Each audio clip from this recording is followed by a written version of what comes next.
de hablar, tu voz podía oír. Has sido tan bueno para mí.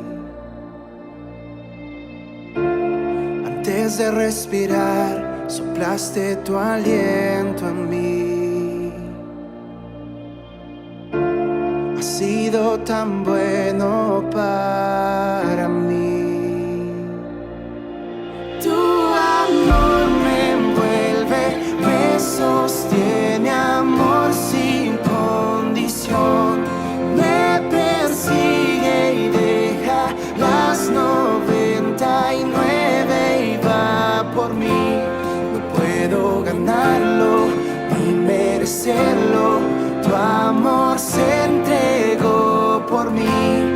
Tu amor me envuelve, me sostiene, amor sin condición.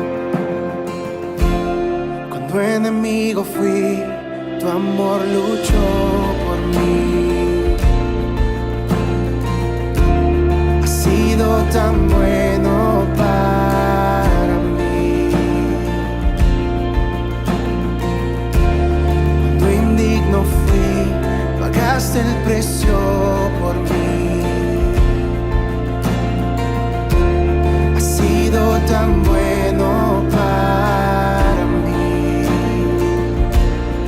Tu amor me envuelve, me sostiene, amor sin condición.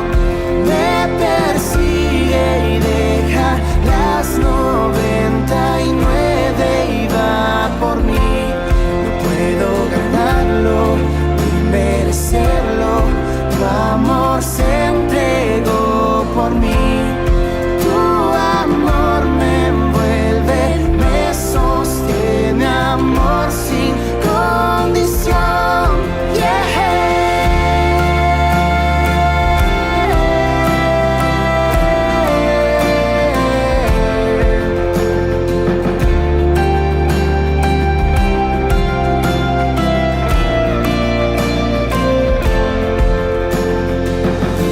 No hay sombra que no alumbres, monte que no escales para encontrarme a mí.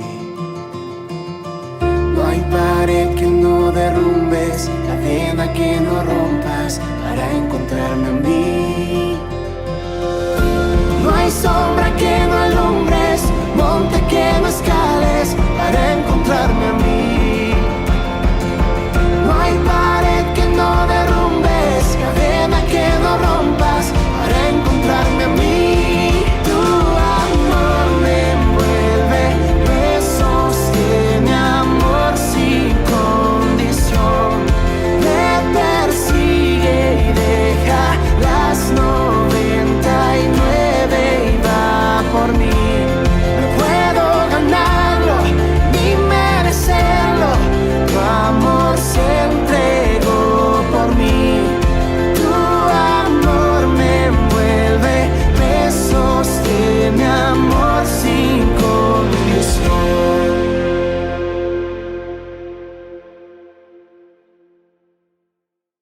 Buen día, para mí es un privilegio nuevamente compartir la palabra de Dios.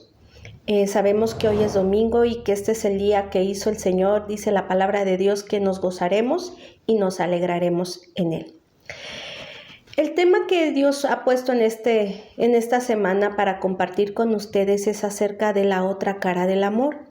Y me gustaría que me acompañaras en la siguiente cita bíblica que está en el libro de Mateo, capítulo 29, versículo 12 al 14. Y me gustaría que nos enfocáramos el día de hoy en la traducción lenguaje actual. Después de leer este capítulo, estos versículos, vamos a dar inicio a esta palabra y vamos a hacer una oración. La palabra de Dios dice: la gente será tan mala que la mayoría dejará de amarse. Pero yo salvaré a todos mis seguidores que confían en mí hasta el final. El fin del mundo llegará cuando las buenas noticias del reino de Dios sean anunciadas en toda la tierra y todo el mundo las haya escuchado. ¿Me acompañas a una pequeña oración? Vamos a dar inicio a este tema. Señor, gracias por la oportunidad que tú me das de estar aquí compartiendo tu palabra. Pedimos, Padre Santo, que tu Espíritu Santo venga en este lugar, guíe mi boca, cada palabra que va a salir de ella, Señor Jesús. Dice tu palabra que mi espíritu esté alineado a tu espíritu, mi mente esté alineada a tu mente y mi voluntad esté sujeta de igual manera a tu voluntad. Señor Jesús, que tu Espíritu Santo tome en control de esta charla, Señor, de esta prédica, Señor, que cada palabra que salga de mi boca sea guiada por tu Santo Espíritu y pueda cumplir el propósito por el cual va a ser enviada. En el nombre de Jesús, amén. Como te comentaba, el tema que Dios ha puesto en estos últimos días en mi corazón es acerca de la otra cara del amor. Leíamos que dice la palabra de Dios que en los últimos tiempos el amor de las personas dice que iban a dejarse de amar la gente. O sea, dice en la versión Reina Valera, dice que el amor de muchos se iba a enfriar. Entonces yo me di la tarea de investigar qué significa enfriar. Enfriar es distanciarse. Y lo opuesto del amor, sabemos nosotros que es, más bien dicho, el antónimo del amor es el odio. El odio va a jugar un papel muy importante en los últimos tiempos.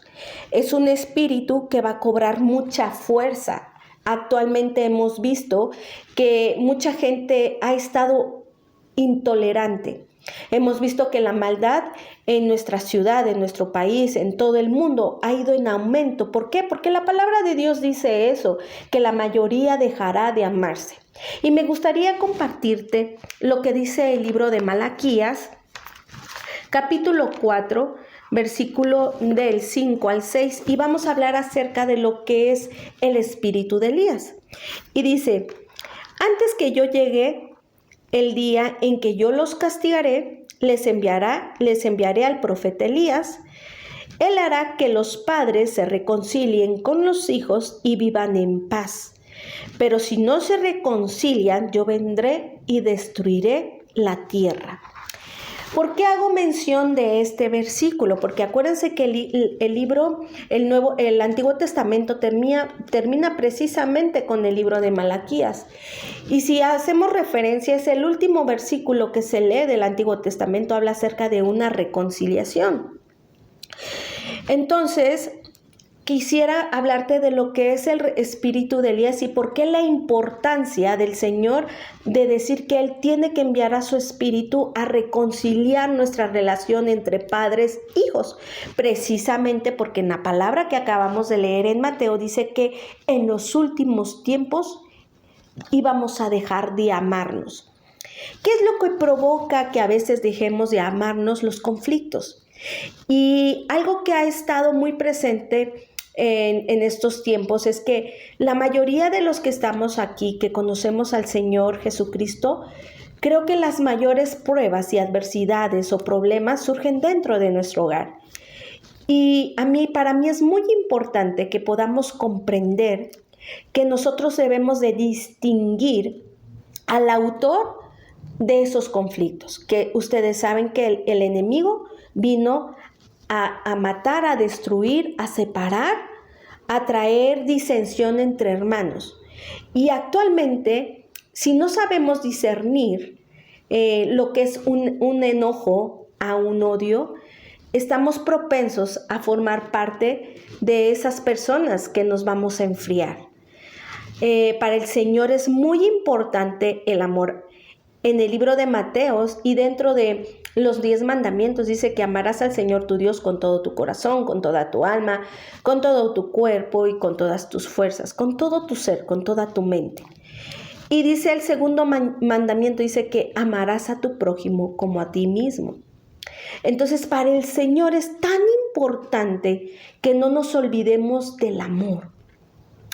¿Cómo vamos a nosotros corregir a veces esas situaciones, esos conflictos que tenemos a veces entre hermanos, entre congregantes, entre padres, hijos, entre hermanos de carne, entre compañeros del trabajo, en todas las esferas en las que nosotros nos movemos? Es muy importante tener siempre presente el amor de Dios. Porque el amor de Dios va a hacer que nuestra estructura emocional esté firme y que no nos vayamos a sorprender, porque el enemigo va a ocupar cualquier puerta para quererse meter y robarnos, ¿qué? Esa paz y esa tranquilidad. Esa seguridad de que nosotros podemos, acuérdense que el Señor viene por una sola iglesia sin mancha y sin arruga. Y un simbolismo que el Señor ocupa acerca de la iglesia es la relación entre esposos y lo que es una familia. Entonces, el enemigo lo primero que va a atacar va a ser nuestras relaciones personales con las personas que nosotros más amamos. Entonces es muy importante lo que dice Malaquías acerca de que va a ser necesaria que en estos tiempos haya un espíritu de reconciliación, que es el espíritu de Elías. Él va a hacer volver el corazón del padre hacia el hijo, y ese espíritu de Elías es el que va a erradicar el odio, el conflicto que hay con nuestros seres queridos. La única manera en que nosotros vamos a poder erradicar de nuestras vidas el odio va a ser a través de la reconciliación. A través de la reconciliación que el Señor Jesucristo nos ha mostrado a través de la cruz del Calvario, que aun siendo pecadores, dice la palabra de Dios, que Cristo murió por nosotros. El espíritu de Elías es una manifestación del Espíritu Santo que va a dar testimonio de la naturaleza divina de la familia. Fíjate algo muy importante, va a dar testimonio de la naturaleza divina de la familia. Y yo sé que a lo mejor la familia en estos tiempos ha sido muy atacada. Nuestras relaciones a veces entre hermanos, entre padres, hijos, contra los primos, todo lo va a querer el enemigo atacarnos. ¿Por qué? Porque el enemigo no va a querer que se establezca esa naturaleza divina.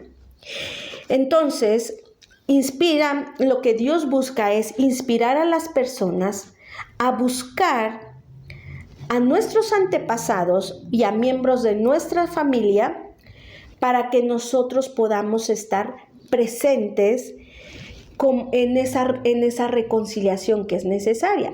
¿Qué quiere decir esto? Que muchas veces esos conflictos, esos malentendidos, esas distancias que hemos establecido con las personas que más amamos, Dios las necesita restaurar. Y Dios nos está invitando a que nosotros hagamos una autoevaluación de cómo está nuestro corazón.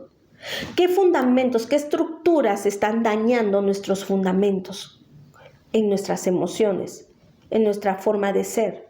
A veces venimos arrastrando, como hemos visto a lo largo de nuestra vida cristiana, maldiciones generacionales. Entonces ahorita nosotros tenemos que ya hemos alcanzado cierta madurez o que estamos conociendo al Señor, tenemos que distinguir cuáles son esas cosas que de vez en cuando quieren venir a enseñorearse otra vez en nuestra vida. Fíjate algo muy importante. Todo este tema que yo les estoy compartiendo acerca de la otra cara del amor surgió ahora que fue Semana Santa. Curiosamente, hicimos una dinámica en la familia, empezamos a hacer un juego de mesa que se llama Chavos y Rucos, y habla acerca de unas preguntas en cuanto a conocimiento general, ya sea de biología, matemáticas, todo lo que tenga que ver con ciencias. Es un juego como el de 100 mexicanos dijeron. Y a mí me tocó, hubo una pregunta que hablaba acerca del violinista de Hitler. Entonces, ¿por quién fue influenciado Hitler? Venía la pregunta.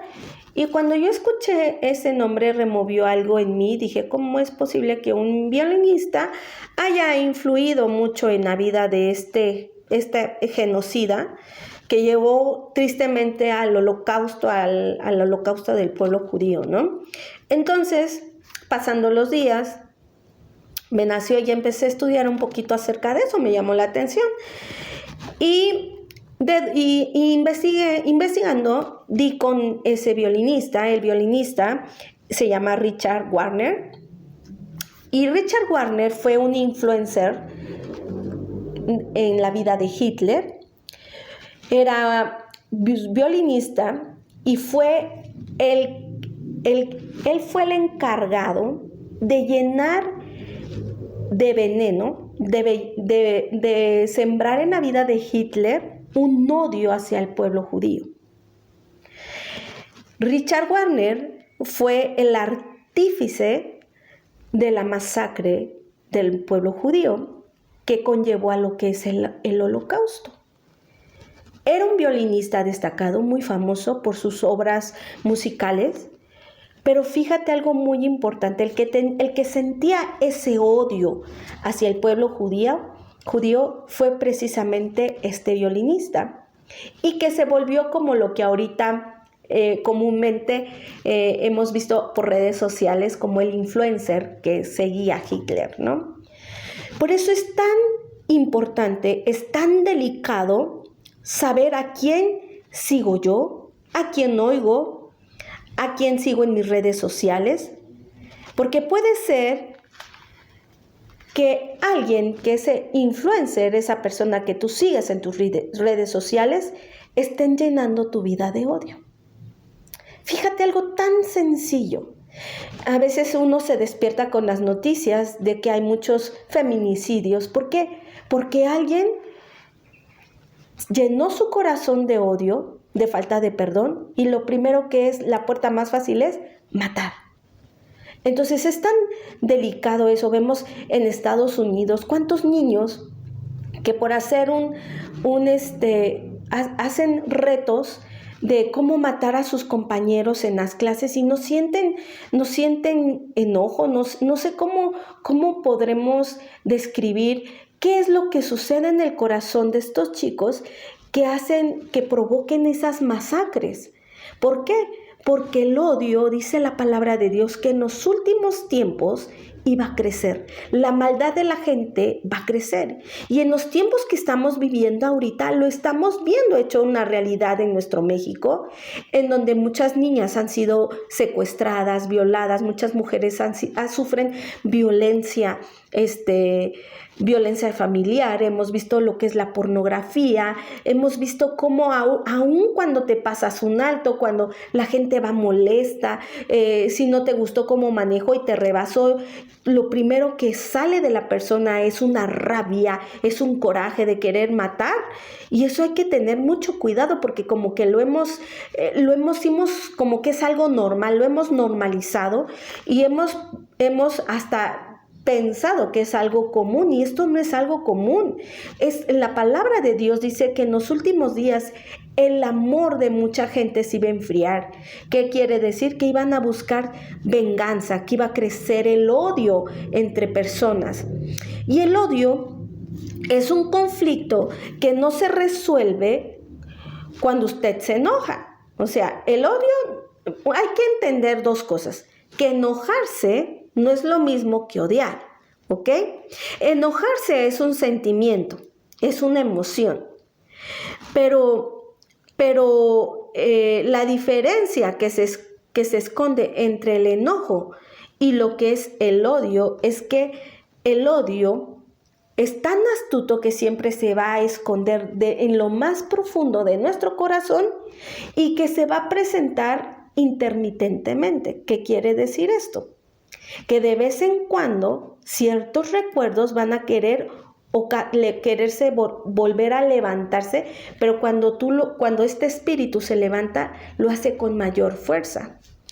En Primera de Samuel, para que podamos comprender un poquito más de lo que yo quiero compartirles en esta mañana, vamos a hablar acerca de Amón y Tamar. Está en Segunda de Samuel, capítulo 13, versículo 14 y 15. Y dice: mas él no la quiso oír, sino que pudiendo más que ella, la forzó y se acostó con ella. Luego la aborreció Amón con tan grande aborrecimiento que el odio con que la aborreció fue mayor que el amor con que la había amado. Y le dijo a Amón: levántate y vete. Fíjate algo muy importante. Dice la palabra que Amón aborreció a Tamar. Fue tanto ese aborrecimiento que sintió con ella que la misma palabra dice que dice que el odio con que la aborreció fue mayor que el amor fue mayor que el amor con que la había amado. Entonces, fíjate algo muy importante. Si tú lees bien este versículo, dice que el odio aparece cuando se ama. ¿Qué quiere decir esto? Que cuando usted ama muchísimo a una persona, a alguien cercano a usted, sucede algo. Usted puede llegar a odiarlo con la misma o mucho más intensidad con la que usted la amó. ¿Sabes algo? La mayoría de los conflictos y de los problemas que tenemos entre familiares, entre las personas que nosotros amamos, vienen siempre de las personas que más amamos. Siempre el enemigo va a ocupar a esa persona que tú amas para querer sembrar un rechazo, una indiferencia, un distanciamiento, un enojo. Entonces, cualquier oportunidad que el enemigo vea abierta, esa puerta, va a querer venir a sembrar una raíz de odio y de amargura. Así como el amor es una decisión, odiar también es una decisión. ¿En qué momento el amor se convierte en odio? Una persona me preguntaba hace poco, y yo digo que es que usted va a odiar a quien más amó. Por eso es tan difícil resolver los conflictos en lugar de, nos es muy difícil resolver los conflictos porque se está anteponiendo un sentimiento que es el amor. Y como es de una persona que nosotros apreciamos, como que duele más. No es lo mismo una ofensa que recibimos de un hermano, de un papá, entre hermanos, que una ofensa que recibimos de, por ejemplo, de un desconocido, de nuestro vecino. ¿Por qué? Porque está ligado, hay un lazo de sangre. Y fíjate algo tan importante, y la misma palabra nos vuelve a decir en el libro de Segunda de Samuel, capítulo 13, dice que en el versículo 3 dice: y Amón tenía un amigo, ese es el famoso influencer, que se llamaba Jonadab, hijo de Semea, hermano de David. Y Jonadab era un hombre muy astuto. Y le dijo: hijo del rey, ¿por qué de día y en día vas enflaqueciendo así? ¿No me lo descubrirás a mí? Y Amón respondió: yo amo a Tamar, la hermana de Absalón, mi hermano. O sea, siempre va a haber alguien que va a querer influenciar en tu vida. Por eso es muy importante que nosotros tengamos mucho cuidado y mucho discernimiento, porque dice, empezó Amón a abrir una puerta en donde un amigo, en este caso eran primos, empezó a influir en las decisiones de Amón. Y él fue el que tramó todo lo que iba a pasar. Entonces Jonadab le dijo a Amón: acuéstate en tu cama, finge que estás enfermo, y cuando tu padre viniere a visitarte, dile: te ruego que venga mi hermana Tamar para que me dé de comer y prepare delante de mí alguna vianda para que al verla yo la coma en su mano. Era una trampa. Por eso es muy importante saber a quién estamos escuchando, a quién estamos, qué personas están influyendo en nuestra vida. Porque aquí vemos cómo Amón amaba, dice la palabra de Dios que amaba a Tamar, pero cuando ya hizo lo que dice que abusó de ella, ya que según él amaba, y ese amor con aquel amor se convirtió en un odio. Entonces lo primero que salió después de haber conseguido lo que él quería era repudiarla, ¿no? Entonces nosotros tenemos que tener mucho cuidado de todos esos sentimientos. Si el enemigo, el plan del enemigo es lograr meterse en nuestra vida para querer sembrar y apartarnos del amor de Dios, porque dice la palabra de Dios que para Dios es muy importante que nosotros amemos al Señor, a nosotros mismos y a nuestros prójimos. Si nosotros no cumplimos con ese mandamiento, créeme que a lo mejor ni siquiera va a estar escrito el nombre en el libro de la vida. Y voy a hacer otro ejemplo para que nosotros no caigamos en esa trampa que el enemigo día con día va poniendo en nuestro camino. Nosotros tenemos que estar muy preparados, tener nuestros oídos bien atentos, nuestro espíritu bien alineado, porque vamos a ver lo que dice en el libro de Génesis 4, capítulo 4, versículo 2, y de ahí nos saltamos del 4 al 8. Y estamos hablando acerca de Caín y Abel. Y dice la palabra: después dio a luz a su hermano Abel, y Abel fue pastor de ovejas, y Caín fue labrador de la tierra. Y dice: y Abel trajo también de los primogénitos de las ovejas, de lo más gordo de ellas, y miró Jehová con agrado a Abel y a su ofrenda. Pero no miró con agrado a Caín y la ofrenda suya. Y se ensañó Caín en gran manera que dice que decayó su semblante. Entonces Jehová dijo a Caín: ¿por qué te has ensañado y por qué ha decaído tu semblante? Si bien hicieres, ¿no serías enaltecido? Y si no hicieres bien, el pecado está a la puerta. Con todo esto, a ti será su deseo y tú te enseñorearás de él.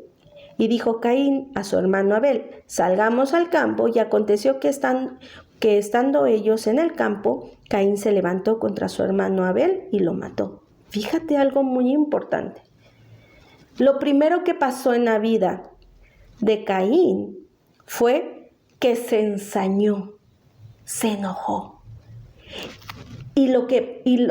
Por consiguiente dice que decayó su semblante. Y fíjate hasta dónde llegó, hasta matarlo, dice, porque Caín se levantó contra su hermano Abel y lo mató. ¿Por qué? Porque el enojo, al no ser su ofrenda tan agradable como la que presentó su hermano, ese enojo se convirtió en un odio. Y cuando hay ese cambio de emociones del enojo al odio, lo primero ¿en dónde creen que se nos va a ver reflejado? En nuestro semblante. Dice que tu semblante decae. Y cuando tú dejas pasar más tiempo sin resolver esos sentimientos, empiezas a tramar en atentar contra esa persona. Todos los homicidios habidos y por haber nacen por el odio. Cuando el amor se transforma en odio. Entonces, por eso es tan importante para el Señor que el espíritu de Elías viniera a reconciliarnos. El Señor Jesús nos ha enseñado la manera correcta de cómo ayudarnos a perdonar a nuestros semejantes, ¿verdad? El problema es que reclamamos desde nuestro amor y no desde la justicia. Entonces a veces tenemos tantos conflictos, tantos desacuerdos, que lo queremos resolver reclamando desde nuestro amor. Es que a mí me dolió, y empezamos a hacer que ese sentimiento se haga más grande y más importante que el amor de Dios. Tenemos que aprender a manejar en estos tiempos las heridas que recibimos de las personas de las que nos rodeamos. Siempre van a ser tus familiares.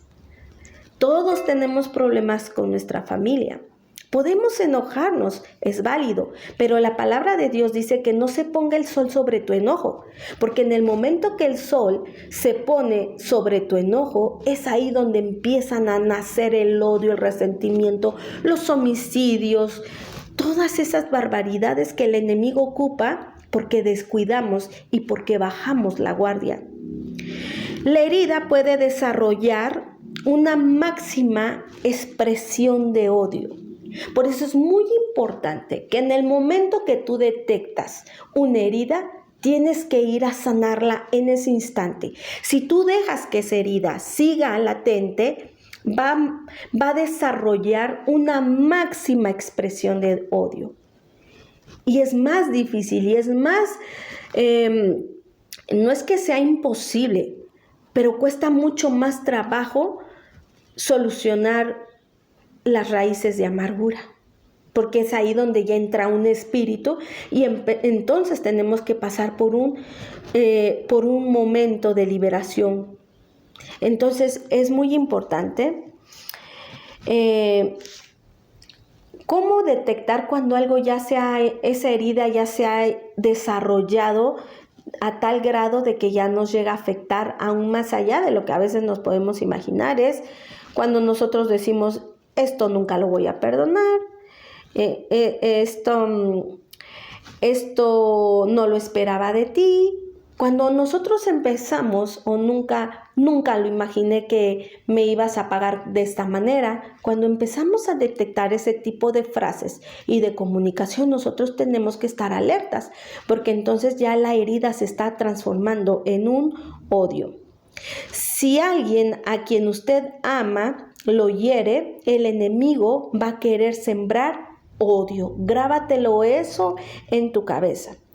Por ejemplo, vamos a poner un ejemplo de todos, cómo reaccionamos como personas.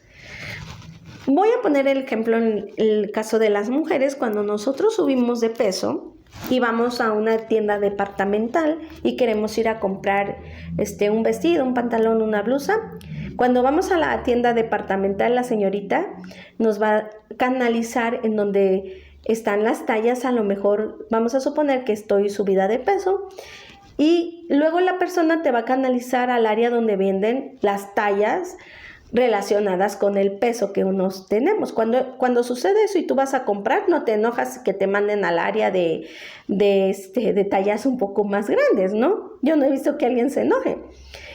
Lo tomas como si fuera un comentario X, porque pues es la realidad. Te vas a ir a probar una ropa de acuerdo a tu talla y a tu peso. Vamos a poner un ejemplo de que cuando estamos a veces cambiándonos o nos estamos vistiendo, si nuestro esposo, en mi caso, me dijera que, oye, ya estás subidita de peso, ¿cómo es mi reacción? ¿Cómo es tu reacción? Somos muy agresivos, la verdad. Imagínate si me lo dijera mi esposo, lo primero que hago es, ay, pero ¿por qué me estás juzgando? Empiezas como que nuestra reacción cambia y no es igual nuestra reacción a la que, por ejemplo, pasamos con la chica que nos atendió en una tienda departamental. Y voy a poner un tercer ejemplo.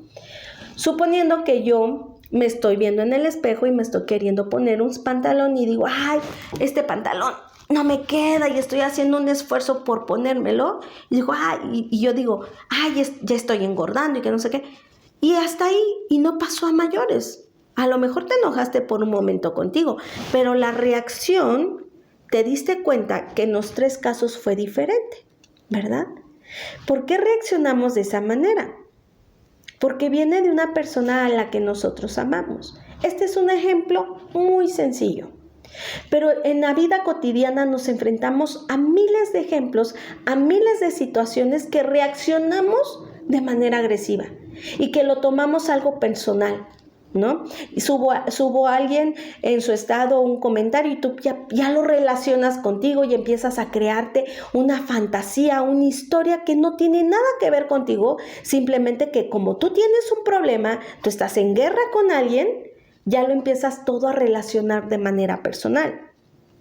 Entonces, ¿qué quiere decir esto? Que cada uno de nosotros va a responder desde el nivel de amor ante los problemas que se nos presenten.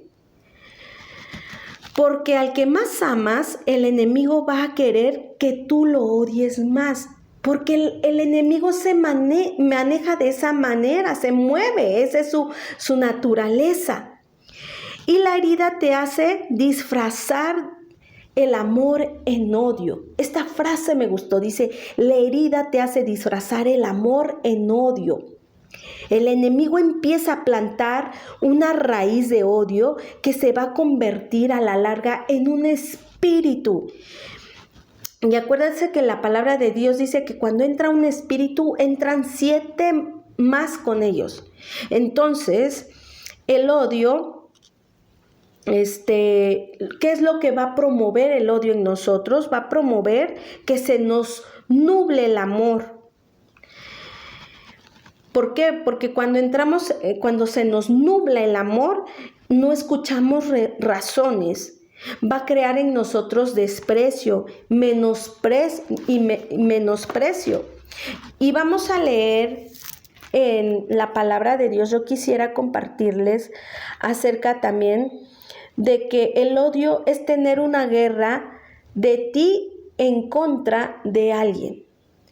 La razón no justifica al odio. ¿Qué quiere decir esto? Que nosotros, independientemente de lo que nos haya hecho una persona, no justifica que nosotros vamos a reaccionar de manera negativa. Hace un rato yo les comentaba, como amar a alguien es una decisión, también odiar a alguien es una decisión que todos los días tenemos que tomar. Vamos a leer Génesis 37. Génesis 37, versículo 3 al 4.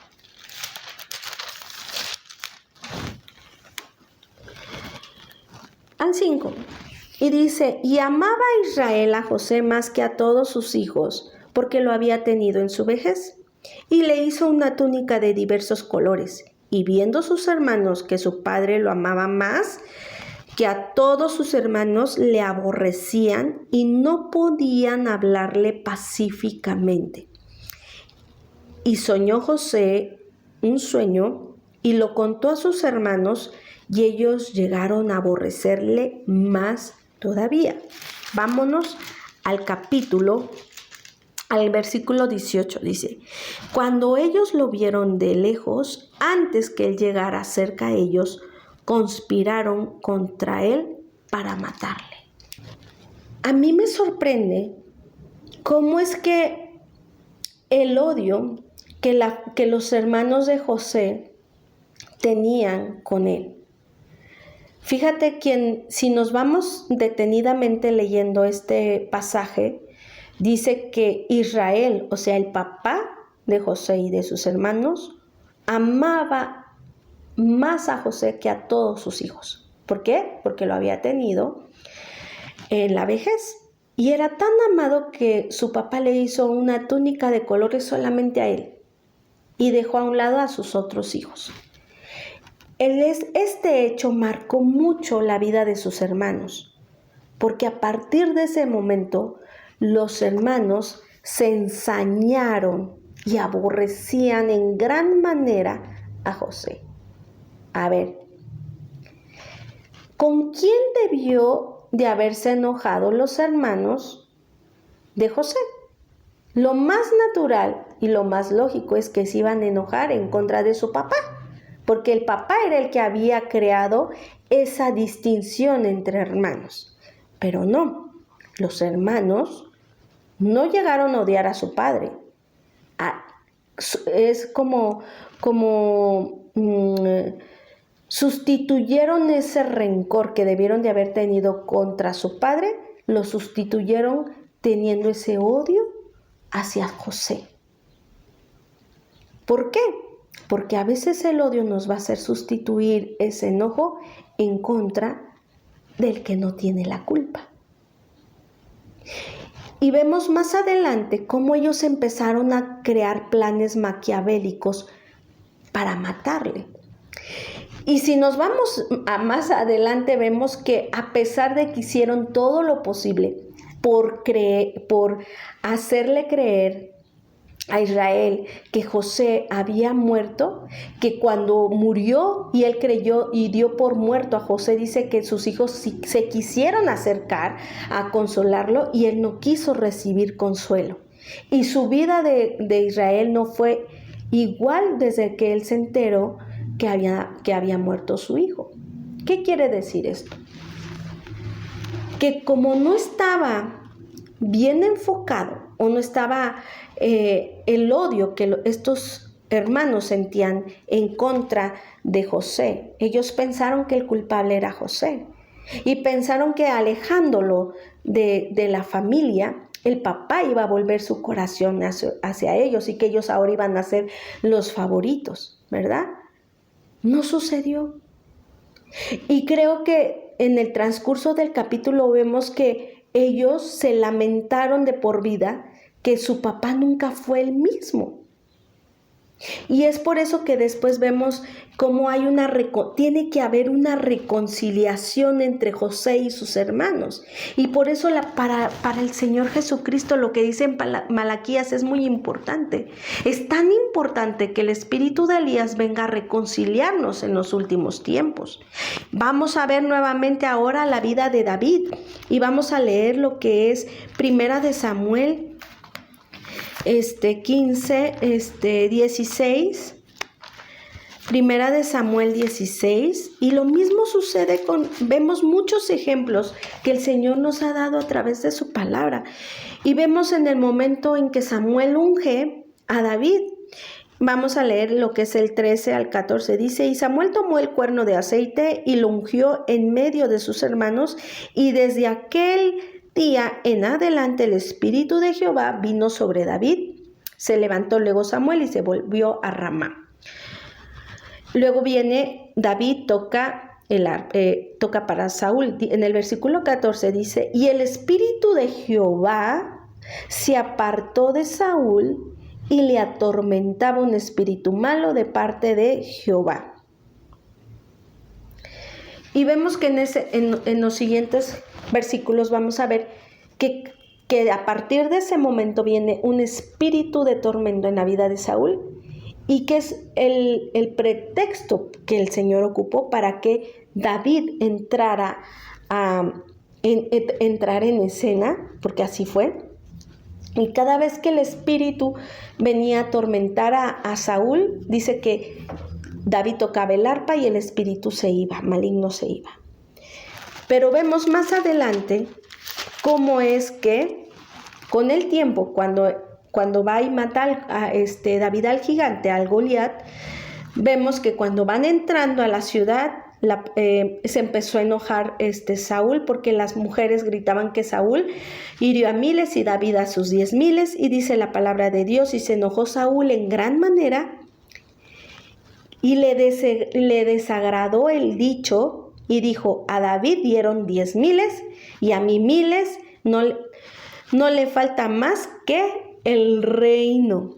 Y desde aquel día Saúl no miró con buenos ojos a David y procuró matarle. Mira, ¿cómo es que vemos aquí? Primero, Saúl empieza a crear una guerra en contra de David. David todavía no era rey. David había sido ungido solamente. Y David se condujo, dice la palabra de Dios, que fue muy prudente en todos sus caminos, hasta que se llegara a cumplir la promesa el llamado de llegar a ser rey de Israel. Él no se adelantó a los planes, pero vemos cómo se enoja Saúl en gran manera, y desde ese momento él empieza a mirar con malos ojos y empieza a ejecutar un plan de persecución en contra de David. Por eso la palabra de Dios dice que sobre toda cosa guardada, guardemos nuestro corazón, porque de él mana la vida. Saúl nunca se enojó con Samuel, se enojó con David. ¿Por qué? Porque era el que iba a tomar su lugar. Pero si nos vamos a la raíz del problema, Saúl le debió de haber reclamado a Samuel, no a David. ¿Por qué? Porque en ese ínter que empieza a haber enojos, nuestras emociones empiezan a alterar, el espíritu malo va a venir a atormentarnos. Y lo primero que va a querer hacer es robarnos la paz y la tranquilidad. Vamos a leer para terminar lo que dice Proverbios 26-27.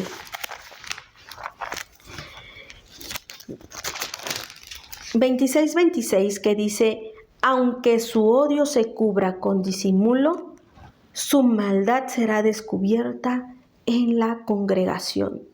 ¿Qué quiere decir esto? Que podemos venir a la iglesia todos los domingos y estar disimulando que amamos a los demás, disimulando que no odiamos a nuestro semejante, pero dice que nuestros hechos se van a manifestar y va a ser descubiertos. Eso quiere decir que el odio te hace generar maldad, por eso tenemos que cuidarnos. Proverbios 10:12, de igual manera, este es un versículo que tenemos que tener siempre presentes en nuestro corazón, y dice que el odio despierta rencillas, pero el amor cubrirá todas las faltas. Con esto quiero terminar. Para mí es muy importante que día con día nuestras relaciones personales, con nuestra familia, con nuestros seres queridos, con nuestros líderes, con nuestros pastores, con nuestros compañeros de trabajo, sean relaciones sanas. Porque el odio dice que despierta rencillas, que rencilla despierta conflictos. Pero ¿sabes cuál es la solución?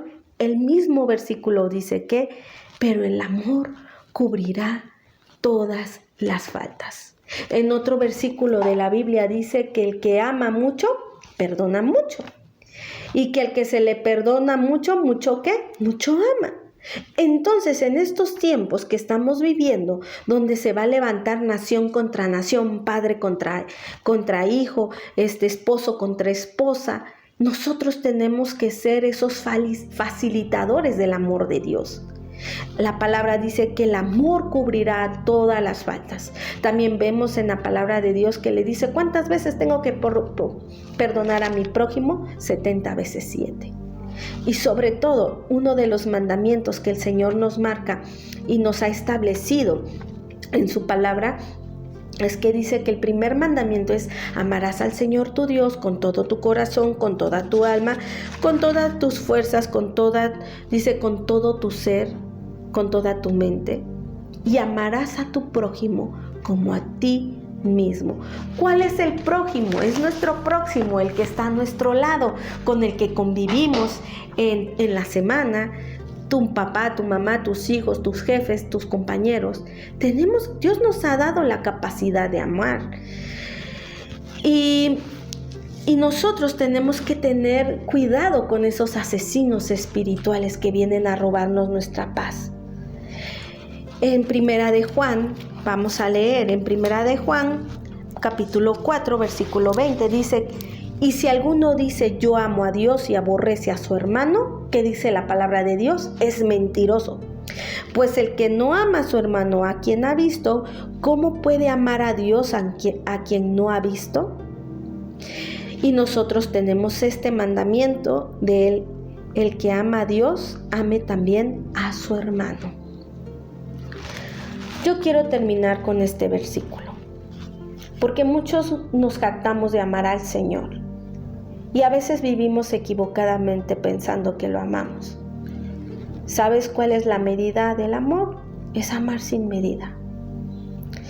Y el Señor nos los ha mostrado en la cruz del Calvario, que dice que aun siendo pecadores, Cristo murió por nosotros.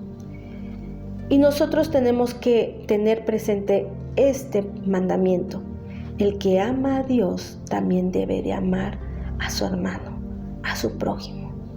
En estos tiempos que estamos viviendo actualmente, el amor de muchos se ha estado enfriando. ¿Por qué? Porque hemos llegado a aborrecer a las personas que más amamos, a las personas que Dios ha puesto alrededor de nosotros, a nuestros hijos, a nuestro cónyuge. En estos tiempos tenemos que ser más cuidadosos y precavidos, de que es el tiempo en que nuestro amor tiene que permanecer firme. Es el tiempo en donde la estructura de nuestras emociones estén bien sólidas, para que ningún enemigo, ninguna trampa del enemigo venga a querernos distraer y hacernos divagar, y que nosotros abramos una puerta al enemigo para que él destruya todo lo que él nos ha dado. Dice la palabra de Dios que los pensamientos que él tiene acerca de nosotros es de bien y no de mal. Entonces el día de hoy yo te invito a que tú decidas perdonar. Al igual que el amor es una decisión, perdonar también es una decisión. Me gustaría que me acompañaras con una pequeña oración para que en estos tiempos tan difíciles que estamos viviendo en la sociedad de hoy, el amor pueda permanecer sobre todas las cosas. Porque por el amor, porque Dios es amor, es por eso que nuestro nombre va a estar escrito en el libro de la vida. Señor Jesús, gracias por esta oportunidad que me das de compartir tu palabra. Señor Jesús, que tu amor, Padre Santo, se impregne en nosotros, Padre. Que nosotros podamos tener la capacidad, Padre, de amar a todos los que están a nuestro alrededor, para que los que no conocen de ti, Señor, puedan ver en nosotros al Cristo revelado. Gracias, Padre, porque a través de nuestro testimonio, a través de lo que tú vas a hacer en nuestras familias, en todo lo que nosotros hacemos, mucha gente va a querer conocer del amor del cual tú nos has capacitado. Gracias porque somos bendecidos por tenerte. Gracias porque tú vives en nuestro corazón y te damos la honra y la gloria en el nombre precioso de Jesús. Amén. Que Dios les bendiga.